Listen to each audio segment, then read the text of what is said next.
नमस्कार लाडक्या बहिणींनो, स्वागत आहे आपली सचिन इन्फो या यूट्यूब चॅनलवर.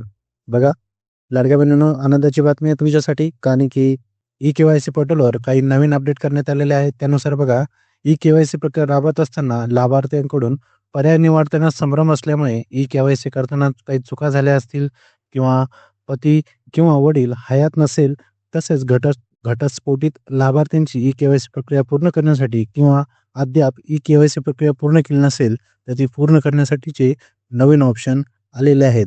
बघा, थोडक्यात लक्षात एवढंच म्हणायचं आहे, ज्यांनी ई-के-वाय-सी करत असताना जेव्हा काही चुका झालेल्या असतील, ज्यांनी ज्यांचे घरचे हयात नाहीत, त्यांना ई-के-वाय-सी करत असेल किंवा ज्यांनी आतापर्यंत ई-के-वाय-सी केलीच नसेल, त्यांच्यासाठी नवीन वेबसाईट सरकारने डिझाइन केलेली आहे आणि ही बघा खाली नोट दिलेली आहे.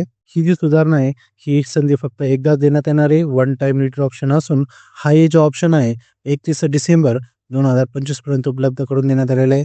त्यामुळे ज्या कोणी के-वाय-सी करत असताना काही चुका झाल्या असतील, त्यांना एकदा दुरुस्तीचा ऑप्शन दिलेला आहे. ते आपला फॉर्म दुरुस्त करून घेऊ शकतात. त्यामुळे लाडक्या बहिणीसाठी खूप मोठी आनंदाची बाब आहे, की ज्यांचा फॉर्म चुकला असेल किंवा ज्यांची के-वाय-सी राहिली असेल किंवा ज्यांचे वडील किंवा पती हयात नाहीत, त्यांना के-वाय-सी पूर्ण करण्याची ही एक संधी देण्यात येत आहे. नेमकं हे करेक्शन कशाप्रकारे होणार आहे, याच्यावर आपला व्हिडिओ लवकरच नक्की येईल. त्यामुळे आमच्या चॅनलला सबस्क्राईब करा. धन्यवाद.